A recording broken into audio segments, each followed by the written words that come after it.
episode 28 of Good Luck High Five. That's right. You're listening to a podcast that's for you if you play Magic the Gathering. Whether you had no weekend None at because all. you worked all weekend. No weekend. Or you had maximum weekend. We are here for you. Although if you had maximum weekend, we're bitter right now. Yeah. Wow. I mean, it's my own fault. I didn't have a weekend, but I mean, I had a weekend. It was just too much weekend. You know what I mean? But like too much birthday. oh, it was. I didn't realize that you had too much weekend. That's a sound of a cold, hard highball. A beverage being opened. This is my third energy drink today. That's how tired That's I am. really spooky. I'm really spooked by that fact. Yeah, because I went to that concert, you know? Yeah. We had rehearsals and photo shoots. Yep. Shows. Yep.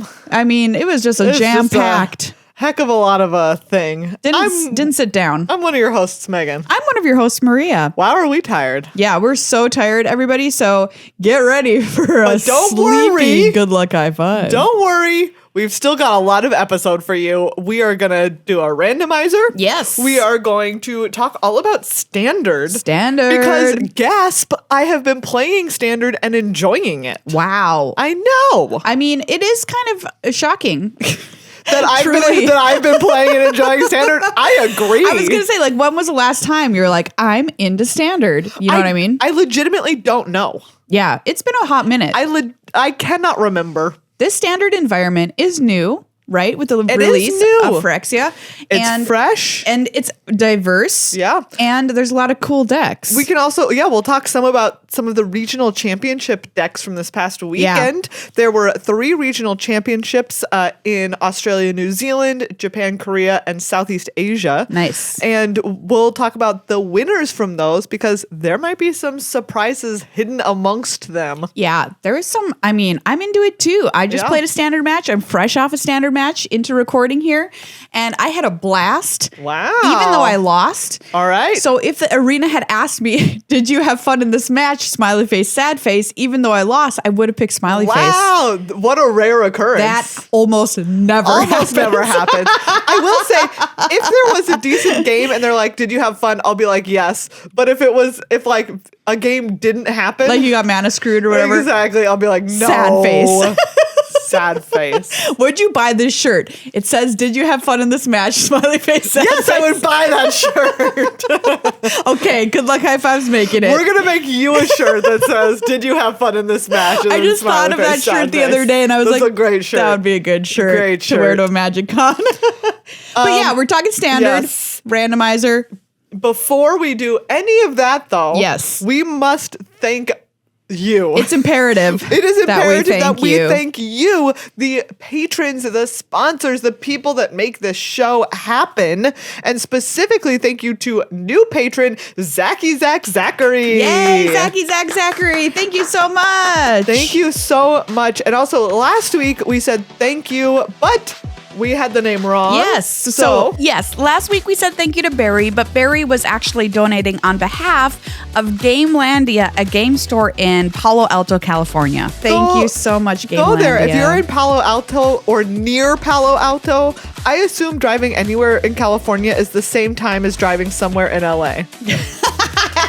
I don't know. So wherever you are in confirm nor California, deny. go to their store because I'm sure it's as much of a drive as if you were driving anywhere else in the city of LA, but you're just driving in Greater California. Yeah, that's a good point. So there you go. If you want to get a shout out and sponsor an episode and get a thank you on our next episode, you can do that by becoming a patron at patreon.com/GLHF Magic. Takes just about 5 minutes. You can donate at any dollar amount in your local currency. You can donate for a year for a discount. Get access to our Discord to hang out and chat Magic with other cool people. And remember, Zachary, you are this week's only patron, so this whole episode this is your episode. Is yours. Zachary, you don't even have to pick a part. You can pick a piece of it that you want specifically to be yours, but the whole thing is yours. Special thanks as well to our sponsor, Card Kingdom. We love them. You can check them out online at cardkingdom.com/GLHF and buy whatever you want. That's the end of that sentence. And buy whatever you want, period.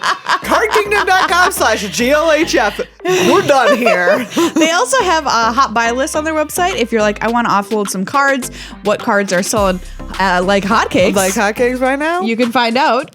You can get more money, by the way, if you want in store credit. So you can get Ooh. cold hard cash, or you can get store credit for an additional bonus. Very if you just nice. want to turn your cards you don't play into cards you play. Oh. Think about that. So Liliana of the Dark Realms, that's on the hot buy list right now. Ooh. Well, so if you've got one, That's go on. That's check it topping out. the hot buy list. cardkingdom.com/GLHF. All right. It's time for the randomizer. Yes. I feel like I have a cloud inside my head. What kind of cloud though? Cumulonimbus? Yeah, it's like a classic big cloud. Stratus? No, it's a classic big cloud, Maria. Pufferton. Yeah, it's a big pufferton. That's the official name. A big pufferton. Did you know cloud. some clouds are more rare than other clouds? Some clouds are mythic rare. Are you being serious? Yes, I am. Couldn't tell. I mean, they don't call them mythic rare, but maybe they should. But I saw a tweet the other day that was like, these are the most rare cloud. I was like, can I imagine opening a pack and then opening the most rare cloud you could open? And they were pretty cool looking clouds. Oh, the newest cloud type. The Oh, newest the newest? cloud type? Excuse me? What? The newest cloud type. They just dropped a new set? Asparagus formations Oh. are rare and resemble rippling ocean waves in the sky. Everybody, new cloud just dropped. New cloud just dropped, everyone. How rare is a new cloud, though? I don't know. It sounds pretty rare if it's Okay. new, probably. Height of base 4,000 to 10,000 feet. It's pretty high. Shape undulating waves. Ooh. Latin aspero, make rough or uneven. What is asparagus cloud? What is it? Is a distinctive but relatively rare cloud formation that takes the appearance of rippling waves. Oh, These sounds wave-like nice. structures form on the underside of the cloud to make it look like a rough sea surface when viewed from below. Wow, it looks kind of cool. It looks like you're in like a cloud tunnel. I just looked up a picture of Wow, an it asparagus does look cloud. really cool. Yeah, so it turns out there are rarities to clouds, and new clouds are dropping all the time. Yes. The formation itself does not produce rainfall, but they've been linked to thunderstorms occurring afterwards. Is that the kind of cloud that's in your mind right now? That cloud? Yeah, I'm going to go with yes. It's this newest, hottest cloud. The new hot cloud is asparagus Oh my goodness. cloud. Okay. Wow, we're really getting into the Well, weeds on this one, everyone. It's important. It was decided that this was the newest cloud type in 2015. It was the first new cloud in over 50 years. Wow, their set release schedule is slow. It's very weird. If you're like, hey, Yeah. Magic is coming out too fast, well, Cloud's coming out too slow, in my Yeah, too opinion. slow. I want new cloud clouds types every too 4 months. slow.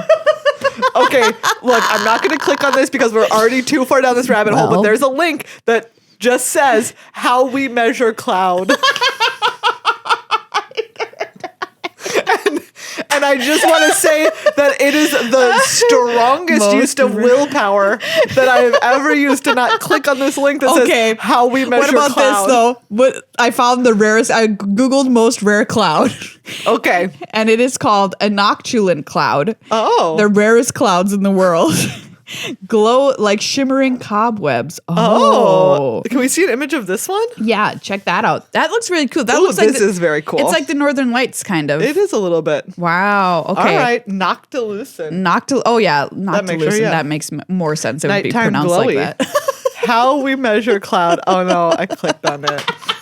If you have a favorite cloud, please tweet at us at GLHF Magic with the hashtag Favorite cloud. favorite cloud. Favorite cloud. I was trying to think of something more clever. Cumulo nerd. That's what we are. Cumulo nerdus. That's our new Anyways. podcast, Cumulo Nerds. Nerdus. All about clouds. How many episodes could we do? Well, you might have asked that question about a Magic podcast, and we're on episode 528. So, Well, there you go. just saying. Question answered. All right. Okay, where were Randomizer. we? Randomizer, as if we weren't already Being very random. being very random. Do you want to see your art? Yes. Get ready to be spooked. Ooh. What we're looking at is like a black and white art. There is, I'm going to say they look like very fancy Innistradian vampires is my guess. Yeah. And one of them is like holding a knife to the other one's throat, and the other one is like serving them blood from a blood fountain. So this is I'm going to say that this is an Innistrad Crimson Vow card specifically. And it's from the double feature release of it, which is why it's black and white. Yes. Like, is this something as simple as like blood fountain? You know, is my guess. You're correct about all of that because, it is from Innistrad Double Feature. I didn't know Scryfall had the Double Feature arts in their database, but they do. Yeah. It's not Blood Fountain, but it is Pointed Discussion. Do you remember this card does? I knew it. Yeah. Yeah. 2 and a black, sorcery, you draw 2 cards, lose 2 life, then create a blood token. Oh, it's so pretty. You know, not a lot of people saw cards from Double Feature because it kind of had a short little release. Yeah, it had a short little release. It was not very popular. People didn't like it. No. Well, Turns out it's like impossible to play. Yeah, you can't see what's happening. But I will give them props because the idea was cool. The idea was very cool, and this art looks cool. It does look beautiful in black and white, but just in reality, not the greatest idea that ever happened in the history of Magic the Gathering. Pointed discussion. All right, Maria, are you ready for yours? Yes. Here we go. Ooh, this is pretty in a kind of cool way.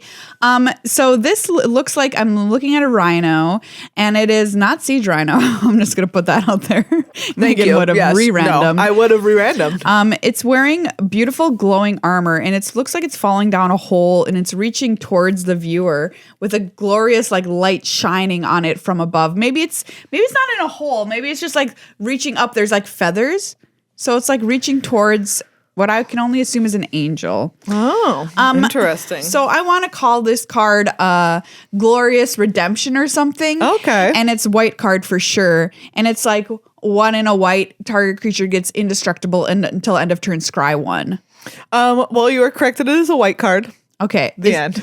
But it's not, is it a creature? It is a creature. Oh, this felt like rhino. This felt like an instant. Yeah, this is Stonehorn Chanter. Okay. Is this card. It's 5 and a white for a creature Rhino Cleric. It's a 4/4. It's from Magic 2014. Okay. It's the set. The only printing of it. 5 and a white, Stonehorn Chanter gains Vigilance and Lifelink until end of turn. Oh, okay. That's How much all. does it cost? 5 and a white. That's so kind it's a of 6 mana expensive. 4/4. Yeah, and then you can activate its ability for 6. It's a little uncommon. Just a little uncommon. I don't remember this card at all. I do remember this card, You actually. do? Yeah. Was it good? No. Okay, I didn't think so.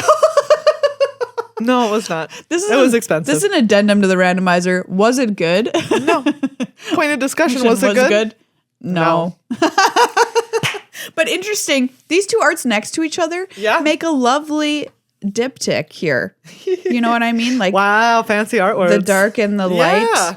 Yeah, Stonehorn Chanter is very like light centric. Like you mentioned, this rhino is reaching toward the light. For some reason, I just see both of these cards hanging on a wall in a bathroom. Oh, why a bathroom? Just seems like good, these next to each other, good bathroom art. Good solid bathroom vibes. All right. You heard it here, folks. Solid bathroom vibes. It's not a diss. I know it's not. I know. Okay. It's time for Standard Corner? Yes, it's time to get down to brass tacks. Just a standard everyday corner? Standard corner. How long has it been since we've done Standard corner? Seriously. Ages. Years. But here we are. Once again. Just a standard corner. Your average everyday just a regular corner. Corner. Standard these days, brand new, like we said, looking pretty hot after the release of Phyrexia All Will Be One, with a wide range of decks that all seem to be capable of winning large tournaments with great players. Which is pretty cool. Yeah, seriously. So this past weekend, like you said, there is some 3 regional championships. Yes. The U.S. regional championship is still coming up. It is, in fact, many weeks in the future. But we're already starting these off. So we're getting a peek at what Standard looks like ahead of the U.S. regional championship. And as we dive face first into a new format. Yeah. So the big player this weekend is definitely Grixis midrange. Okay. Right? Like Grixis midrange is kind of the like it's not so overwhelming that it's like the deck to beat or anything, but it's certainly one of the most popular choices. And it did in fact win the event in Australia, New Zealand. Okay. Zen Takahashi took down the Super Series finals with Grixis mid-range. Ooh, nice. Yeah. So this deck, it's just doing the mid-range thing, man. So this is the deck. When I mentioned we wanted to talk about standard, you're like, this is the deck that I'm playing. This is the deck that I've been playing. And do you know what? I like it. I mean, Grixis colors in mid-range and vampires has been kind of like, if we were to say standard had a thing. Yes. It's been standard's quote unquote thing. Yeah. For a little bit. So what is this deck's I would say deal? like the central deal of this deck is Blood Tithe Harvester. Okay. Corpse Appraiser. Yeah. I love me a Corpse Appraiser. You got to appraise that corpse. You have to appraise the corpse. And Fable of the Mirror Breaker. Yeah. Right? A classic like mid-range powerhouse. Card of the year ever 2022. Ever since it came out. So you've got, right, like you've just got some good value cards. You also are playing Shieldred the Apocalypse. Yeah. Right? Just like cards that do a lot of stuff. Blood Tithe Harvester can be a removal spell. It also attacks for 3, which is not insignificant when you're playing against control decks. It can be removal. It gets you that blood token, so it helps you shape your hand later in the game if you need to. Corpse Appraiser, straight up get you card. I mean, talk about card for card. It is a lot of card for card because you don't just draw a card. You get to look at the top 3 and take a card. You get to pick. And obviously Shieldred doing its nice little life gain ping your opponent thing. So in the version that you play, are you playing a new addition to this deck, Blade Coil Serpent? So my version right now has them in the sideboard. Oh, okay. Blade Coil Serpent is just also, it's just real nice. It's also a lot of card for card. If you don't know what this card for card is, it is X and 6 for a 5/4 Mythic Serp. When it enters the battlefield, for each double blue spent to cast it, draw a card. For each double black spent to cast it, each opponent discards a card. Mm-hmm. For each double red to cast it, it gets +1/+0 and gets trample and haste until end of turn. Right. It's a nice little powerhouse. I also forgot to mention, you also are playing 4 Invoke Despair. Oh, sure. Which are like, this is a 3-color deck and you are playing a card that has black, black, black, black in its mana cost. And I have never not been able to cast it on 5 if I felt like it. Really? Yes. Wow, mana must be great in standard right now. Mana in standard right now is very good, which we'll get into later. But we've got proof of that coming later. You can play a 3-color deck that has a 1 black mana cost. Okay. Because Invoke Despair was like, people were running around playing mono black in standard because of this card. This card is so powerful. This is the one. It's a sorcery. Target opponent sacrifices a creature. If they can't, they lose 2 life and you draw a card. Then repeat this process for an enchantment and a planeswalker. Backbreaking. You just remove a lot of their stuff, and you like, sometimes this is literally a win condition. I've killed people with this card in control, especially, right? Where it's like they're trying to stabilize at 4 and they finally have like a creature out, and you're like, well, I'll just Invoke Despair you, and actually you can't sacrifice the last 2 things, so so you're just dead. The fact that you're casting this in a 3-color deck, I'm gonna say it, that's absurd. It's a nice feeling. I'm like, has there been a Magic format where you were like, you can cast this black card in a 3-color deck before? I mean, it's been a while, that's for sure. I do not recall. This deck also plays cards like Brotherhood's End, which I was completely upset when I saw this card. Completely upset. Previewed.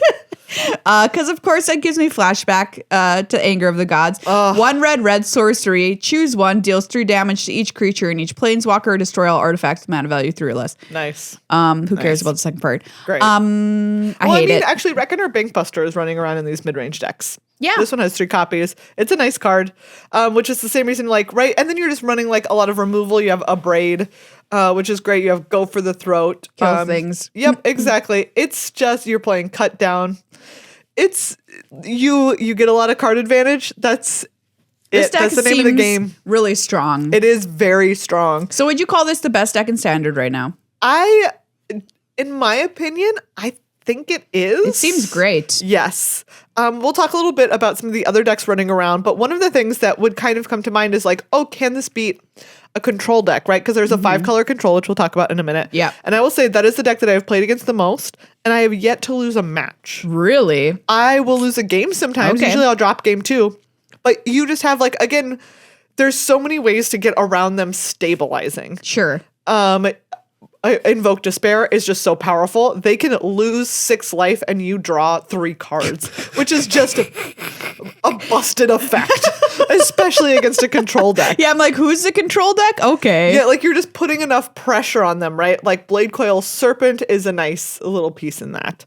It's just, it's too aggro and it has long game. Okay. So sounds like it it's might very be powerful right the now. perfect deck. But like we said, other decks won tournaments this past weekend. Yes, absolutely. For instance, at the Southeast Asia Championship, the winning deck was the 5-color control deck we were just talking about. All right, so let's talk about what the heck is up with that deck. Sounds pretty... I mean, like, because we teased it. We're like, oh, Mana's so good in Standard. I mean, here's this deck, proof. The card that, like, the payoff card for being so many colors is none other than Atraxa Grand Unifier. Okay, so let's get a little refresherino of what this card does because it has a lot of words on it. Yes. It is 3 green, white, blue, black for a 7/7 legendary Phyrexian Angel with flying, vigilance, death touch, and lifelink. Yes. When it enters the battlefield, reveal the top 10 cards of your library. For each card type, you may put a card of that type from among the revealed cards into your hand. Put the rest on the bottom of your library in a random order. And this was the one we talked about on the show because it has battle as one of the types that you can find. Interesting. We don't know what that is yet. But we'll find out soon. But in the meantime, just a good card, obviously. So you also have tons of removal, right? You have Leyline Binding, you have Ossification, you have Depopulate. You just have, some classic removal. You have Wandering Emperor and Eternal Wanderer. This deck is nice. Like, casting an Atraxa seems real cool. It's very interesting, too, because it's been a long time since I can remember that when we were like, here's this 5-color nonsense 5-color nonsense deck. It's not been a control deck. Yeah. It's been a deck that did something like Whirlybird, like this Atraxa, where you're like going to get some cool cards from the top of your deck. Yeah. This is a little bit like 5-color Niv Mizzet. Yes. Yeah. Is what it is most reminiscent of. Oh, cool. I think that this deck is very cool. I will say, like, once again, you look at this deck. This is the deck specifically that I've talked about beating many times. So with this mid-range deck, I've beaten opponents who have cast a sweeper and 2 Atraxas in the game, and I still won that game. Which is not where you want to be. If you are resolving an Atraxa Grand Unifier, like that's 3, 4, 5. It's 7 mana. Yeah. Of 4 different colors. You don't want to be losing that game. No, I don't think so. So I'm a little, as much as I want to love every control deck that comes my way, I'm a little suspicious of this one. Just because I don't know that, like, I have not from the other side seen it pan out yet. I'm going to take your word for it because I don't know control decks. But it did win one of the regional championships. So it is powerful and it can win. Exactly. It plays 4 copies of Herd Migration. Oh my God. Is the Herd 6 in a green. Migration. Yes. Sorcery. Wow. You can pay 1 in a green to discard it, search your library for a basic land card, put it into your hand, and gain 3 life. Or if you cast it, you make a 3/3 green beast creature token for each basic land type among lands you control. Right, which is 5 beasts. This was the draft winner. Yes. This was the draft champ. Exactly. But once again, like, I've beat opponents who cast a Herd Migration and made 5 beast. No big deal. Right? Like, I'm just saying, I'm suspicious. Okay. I'm a little, as much as I want it to be good. Well, we'll see. I want it to be right. We'll keep our little beady eyes on this one. The other deck that took down a regional championship this past weekend is my personal favorite. Yes, Maria, tell us about it. Celestia Aggro, aka Celestia Poison. Ooh. So this was piloted by Ray Sato, a very good Magic player who took down that regional championship. And this deck is doing everything that I love in Magic, which is encompassed in one word, and that's attack. but it's very creative in the way that it does so. So this deck plays 4 copies of Crawling Chorus, which if you're drafting Phyrexia, you know it as the little all-star of draft. You know it, you love it, you hate it. A 1/1 when it dies with Toxic 1, it leaves behind a Might. So that's already telling you a lot about what this deck is doing. Yeah. And then it's playing All-Star Skrelv, which has showed up in Pioneer in this past Pro Tour. Now. You're a It's Skrelv an all-star. Skrelv star. And Skrelv is really fun, and I love Skrelv. Single white mana for a 1/1 Toxic 1. It can't block, but who cares? You're never blocking. But you get to pay a Phyrexian white and tap it and choose a color, and then another target creature you control gets Toxic 1 and Hexproof from that color until end of turn, and it can't be blocked by creatures of that color. Yeah. This turn, so you can get through in Toxic. You don't care about their life total with this deck, is what I'm trying to tell you. You're killing them from 10. Your new target is 10. It is not 20. You're poisoning them out. You're running Venerated Rot Priest, which this card got a lot of buzz when it was released. A single green for a 1/2 Toxic 1. Whenever a creature you control becomes a target of a spell, target opponent gets a poison counter. Wow. So it disincentivizes them from killing your dudes because you're just going to poison them out, which is pretty fun. Pretty nice. And then a lot of little creatures that have Toxic to get through. Bloated Contaminator is I shouldn't call it little. It's a 4/4 with Trample Toxic 1. And when it deals combat damage to a player, you get to proliferate.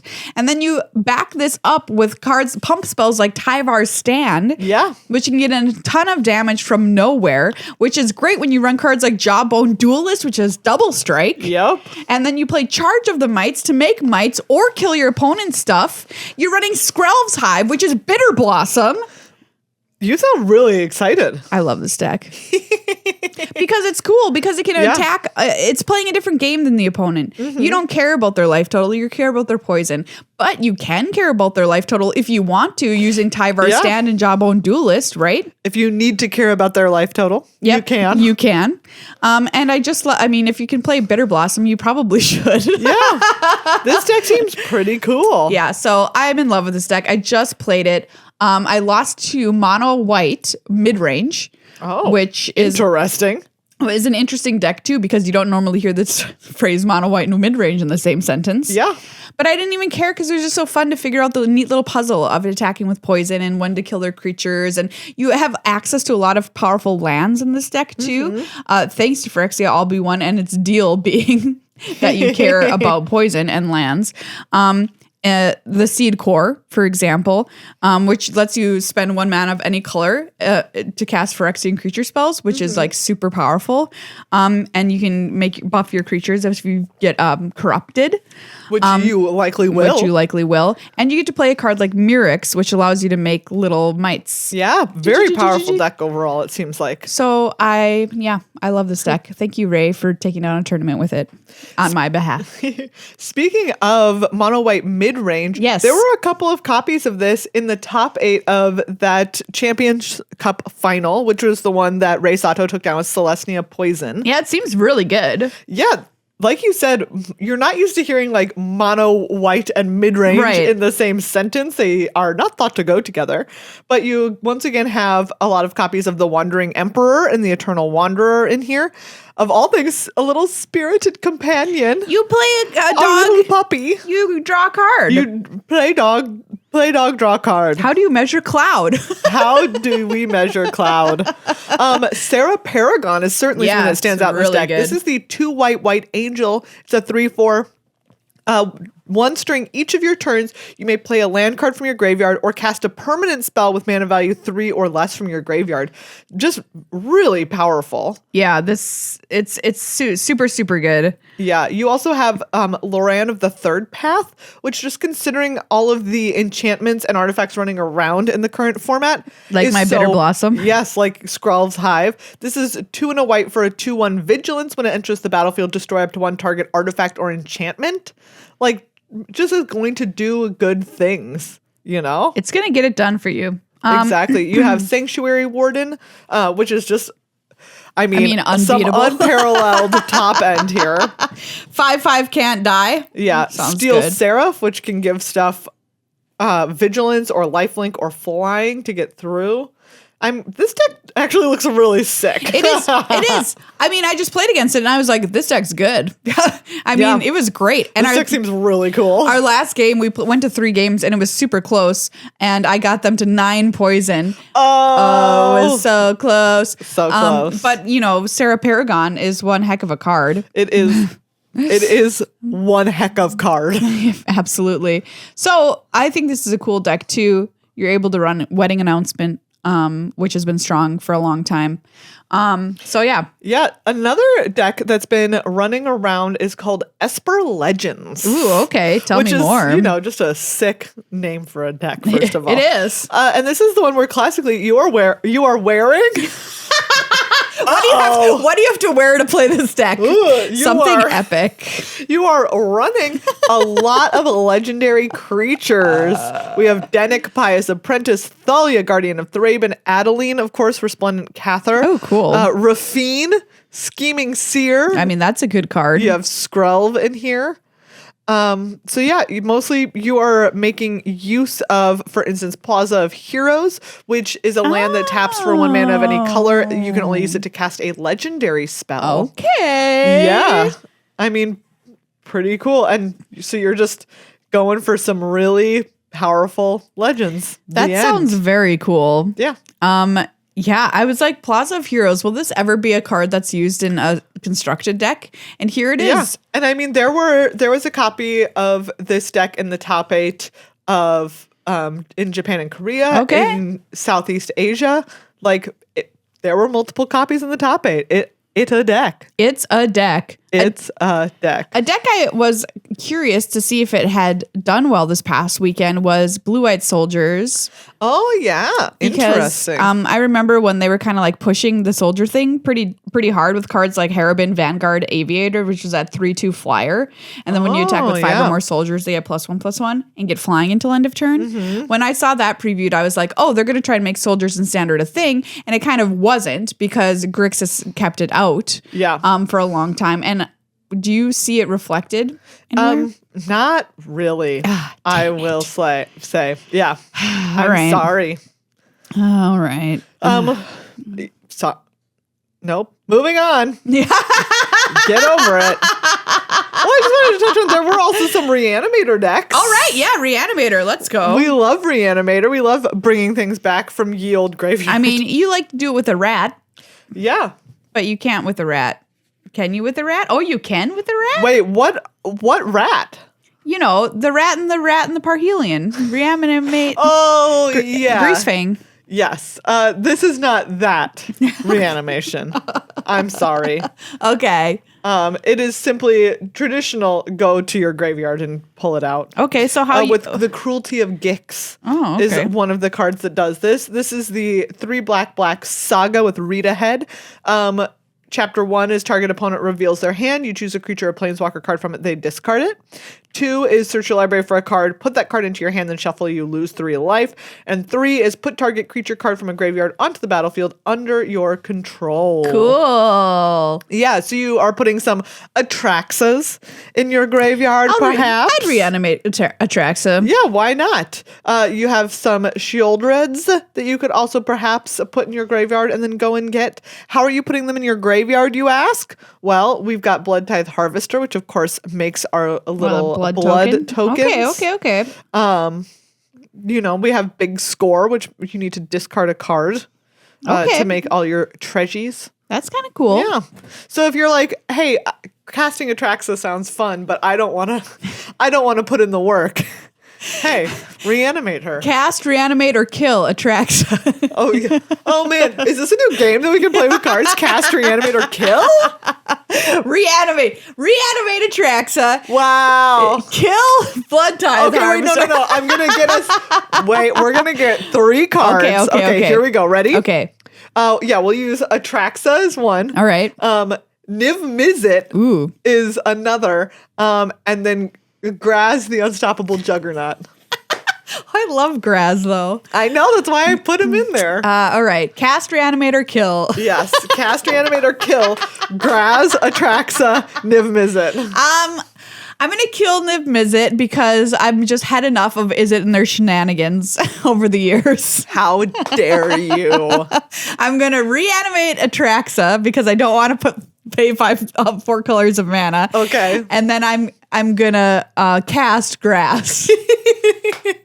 Wow. Because I just really like a good Juggernaut. All right. What about you? Okay. I cast. How much does Grass cost? Like 8 mana? 8 mana. I cast Niv Mizzet because that's the most bang for your buck. Niv Mizzet is only white, blue, black, red, green. Okay. There's a lot of iterations. Every iteration of Niv Mizzet, great bang for your buck. Love that dragon. Casting that dragon.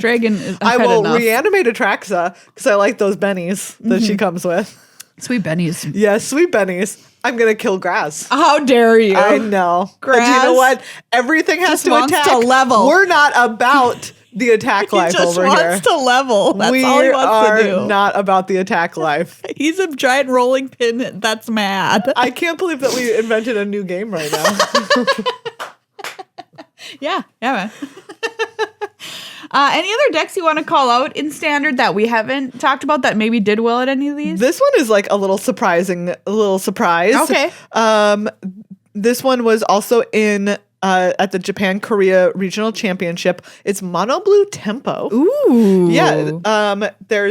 It has 4 Delver of Secrets. Nice. 4 Haughty Jin. A Tolarian Terror. Okay. Just one of. Just one. 1 Blue Sun's Twilight. Very nice. And then, just lots and lots of instants. There's Consider. There's Flow of Knowledge. There's Fading Hope. There's Make Disappear. There's Negate, Impulse. Right? You're drawing cards or you're countering spells or you're bouncing things. That sounds fun. Yeah. It seems like a good time. So if you're looking you're like, do you know what? All of this other stuff sounds too mainstream for me. Mono Blue Tempo. You could get in here with the Mono Blue Tempo deck. Yeah, this is fun. This is kind of cool. I'm kind of surprised there's only 1 Tolarian Terror, but I guess you don't really need it because you've got 4 Haughty Jin and 4 Delver of Secrets. Well, as always, even though I just said Haughty Jin, you thought I said Hottie. Yeah, Hottie was Hottie what I was Jin. Hearing. This little Hottie Jin over here. Yeah, that's cool. Yeah. I like it. I'm here for it.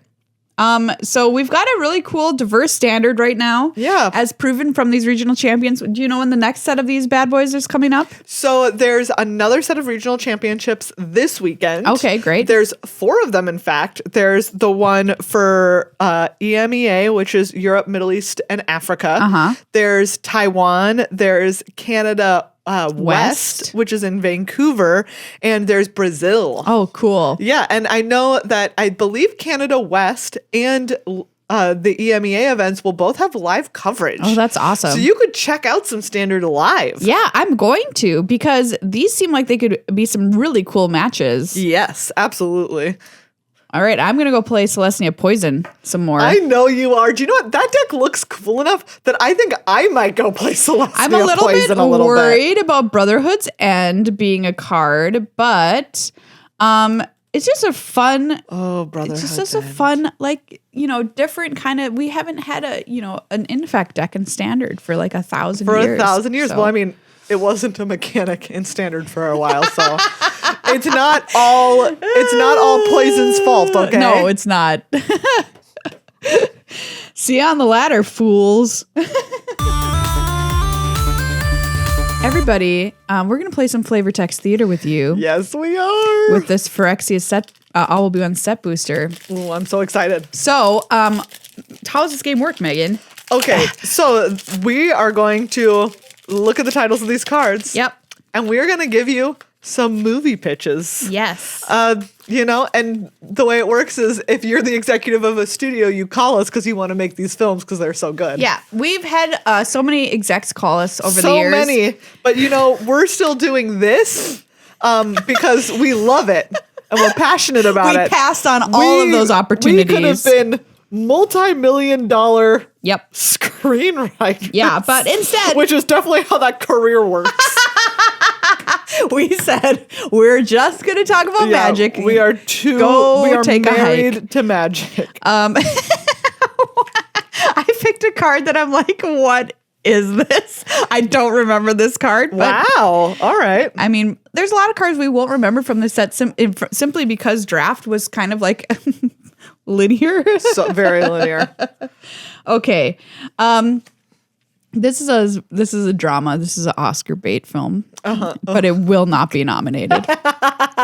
But I do like when that happens. Yeah, but they are trying really hard, but they just really missed the mark on this one. It's a, classic hellscape world in the future where it's nuclear fallout or whatever. There's only a few people left alive, and they've had to scrounge and live in scrap yards and whatever. But it's Mad Max Fury Road. Okay, there's a promise. Yeah. Oh man, love us Mad Max Fury Road. So. Of the sea. They've got to make it to the ocean. Oh, okay. And so we follow our heroes through the desert as it's too. I'm gonna make it so bad. It's like. Two friends are like, we're gonna get to the ocean. I know we're gonna make it. And the whole time they're like, but what kind of boat will we take across the ocean? Oh, we'll figure it out. And this is the terrible, like, cutting your own arm off moment of the film is when one of the friends is like, I've got to kill my friend so that I can use his body as a boat to cross the ocean when we get there. So use his body as a boat? Look, they didn't think through this plan 100%. I will put that out there. But it's like, they get the terrible monologue of when they've decided to kill their friend. And they do it before they reach the sea, and they're dragging them behind them like in a bag. And they're like, I'm going to ride the boat to freedom. And that's when they find out there is no ocean, and they killed them for no reason in rib skiff. I'm going to make a boat out of their body. If you ever have that thought, keep thinking, because you're going to realize that boat and that idea are both going nowhere. He was going to sit in his ribs, Was he?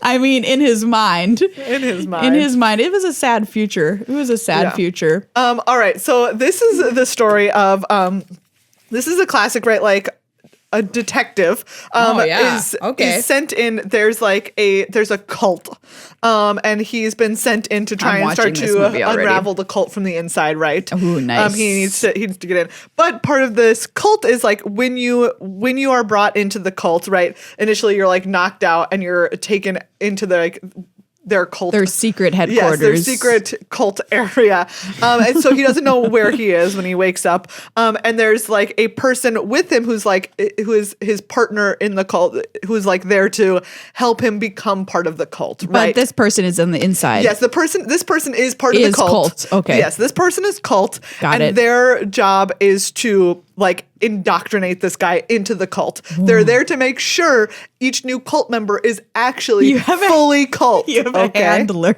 Yes, you have a handler essentially that's like, are you fully cult? Seems smart. And as they start talking, like this cult person is talking to the detective. Yeah. Right. About everything in the cult. And the detective like weirdly finds himself slowly through the course of the film. Liking the cult. They get won over. But as during their debates, this detective also, tells this person about like philosophies and ideas out in the real world, like in the world outside of the cult.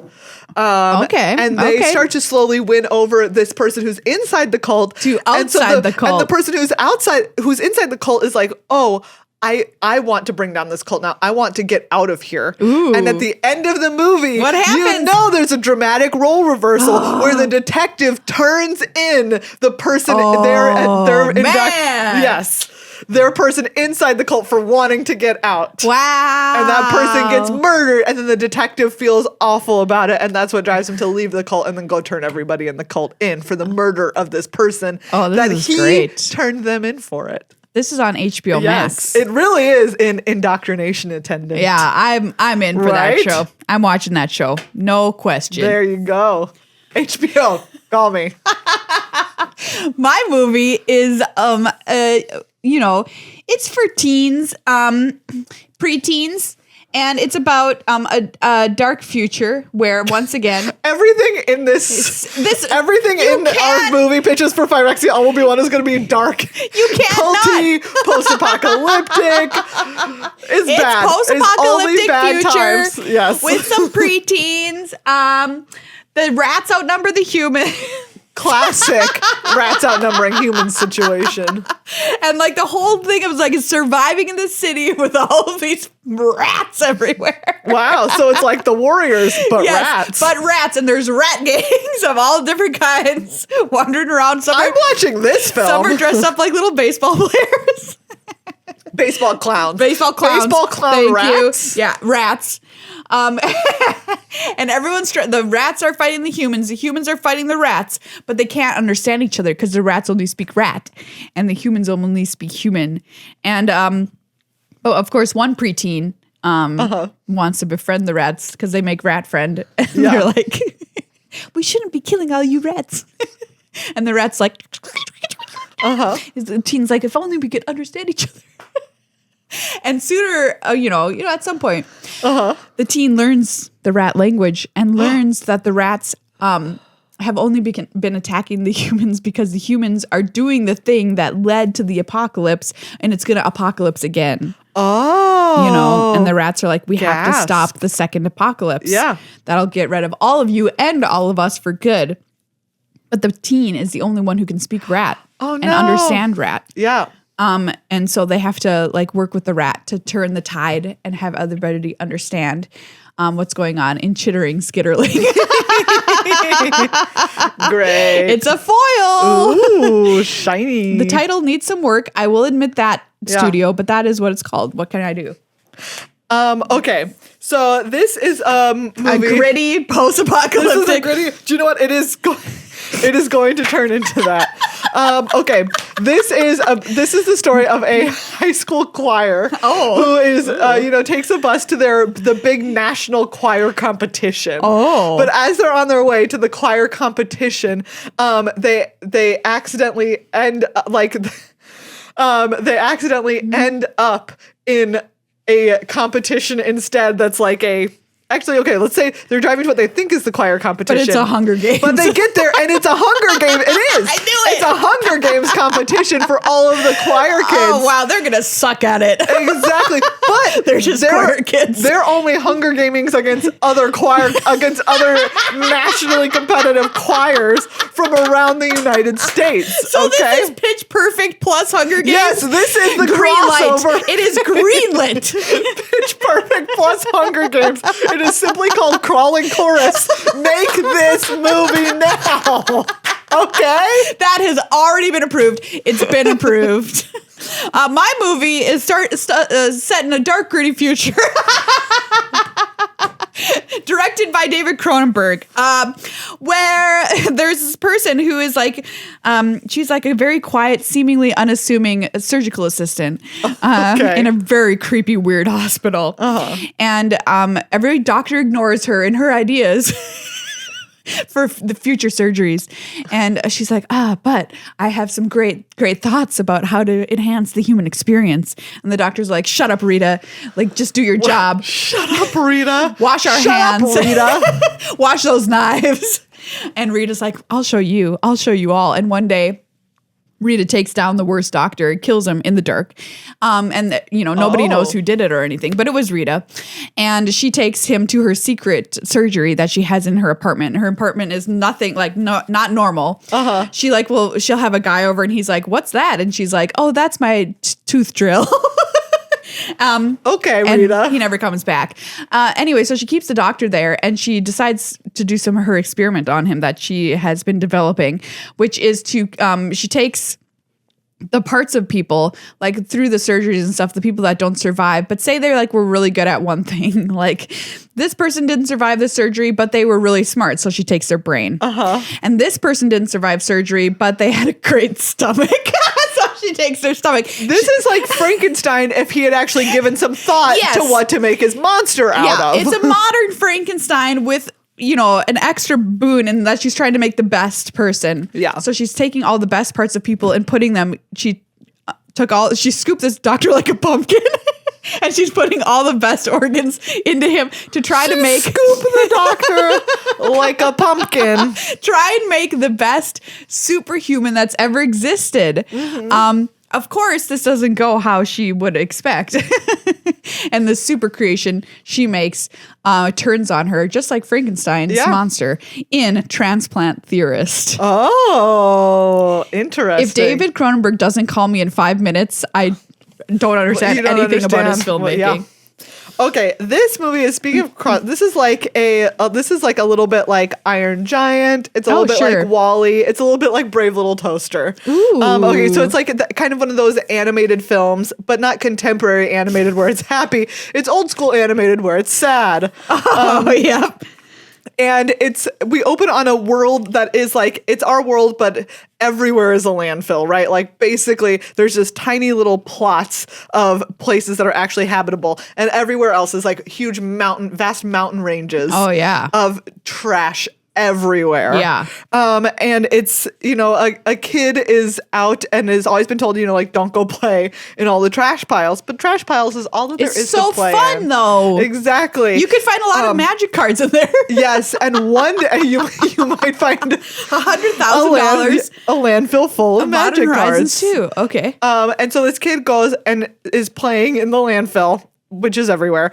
And they see what they think is a horrifying monster, right? They just see a bunch of like flames and everything, and they run screaming, and you see in the background the monster, just like the flames like sputter out and seem kind of sad about it. And so the kid stays away, but finally their curiosity gets the best of them, and they go back and they're playing there again, and like they see the big flames again, but it turns out it's like a big beast emerges from the mountains of trash, and it's a friendly big beast, right? It's huge. Trash it's like the size monster. of a building, and it and the boy become friends. It and the child become friends. And it turns out that this was like a prototype once upon a time of a way to eat all of the trash, right? And turn it into a clean burning fuel. And that's what this monster was for, like what this big creature was for. But for some reason, up until this kid found it, it had never been able to turn on. But this kid was able to like find this monster. Its power button. Exactly. Like, yeah, the kid was literally like playing in the garbage and stepped on the right power button.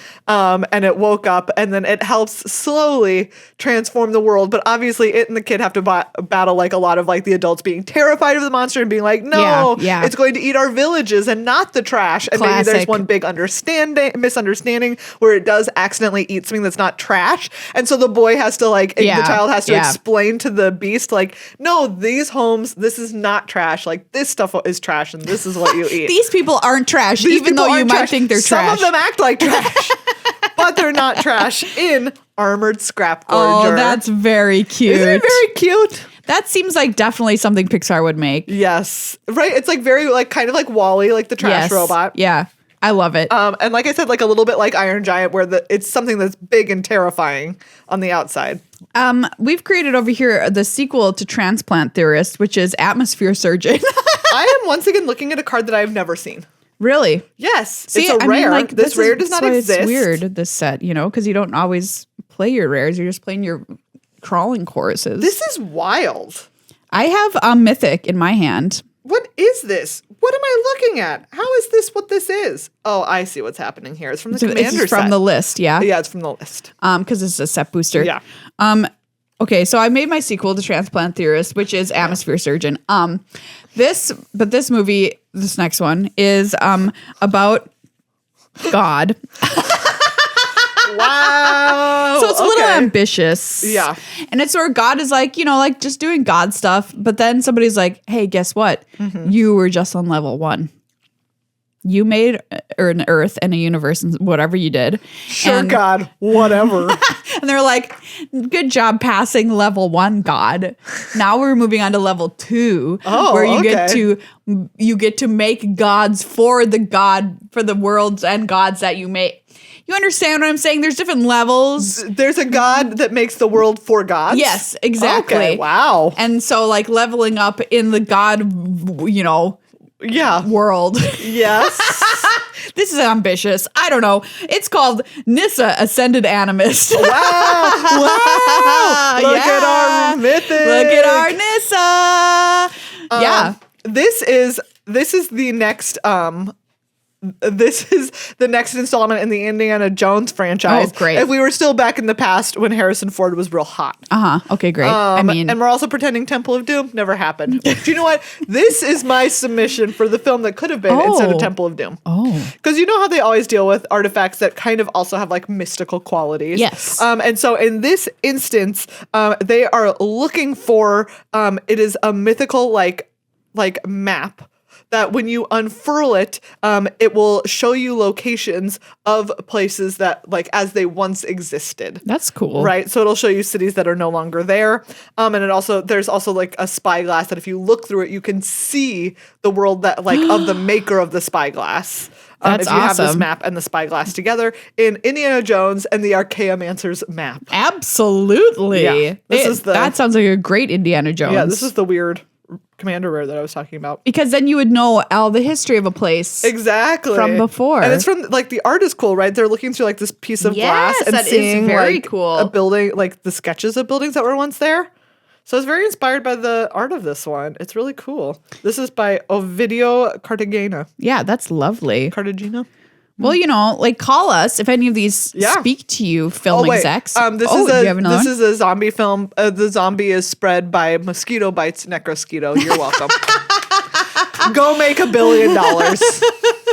We'll reject your offer, but we will listen to it. We will listen to it. Call us. Come on. You're telling me HBO Max doesn't want indoctrination attendant? Yes. That we don't all want like, everybody wants to see Crawling Chorus. We're already watching Crawling Chorus. Okay.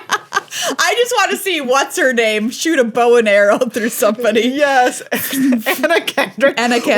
While singing. Yeah, while singing. While singing Hit Me With Your Best Shot by Pat Benatar. How is this movie that writes itself? Well, everybody, that's this episode of Good Luck High Five. Thank you for hanging out with us. And thank you to Zachary for sponsoring this episode. Thank you for being a new patron. Remember, you can become a new patron of the show. Get your own shout out and your own like literally unending well of gratitude from us. Absolutely. By becoming a patron over at patreon.com/GLHF Magic. Yeah, we'd love to have you. Thank you to Card Kingdom. You can check them out at cardkingdom.com/GLHF for all of your magical needs. Yeah. Next week on the show is Spring Break. Good Luck High Five presents Spring Break. We're going to spring break next week. It's going to be all fun, all games. Maybe we'll have to bring some snacks. Maybe we'll have to bring a beach ball or a volleyball. Oh my goodness, we might have to. We're on spring break. But you know, we just got another like 3 inches of snow here overnight. We did. It's March. We really need to start feeling the spring break vibe. Big time. So we will see you. Maybe we'll have to have pina coladas. Oh, that would be great. I miss a good pina colada. So we'll see you next week for spring break. Oh, God. I need spring break. We need spring break.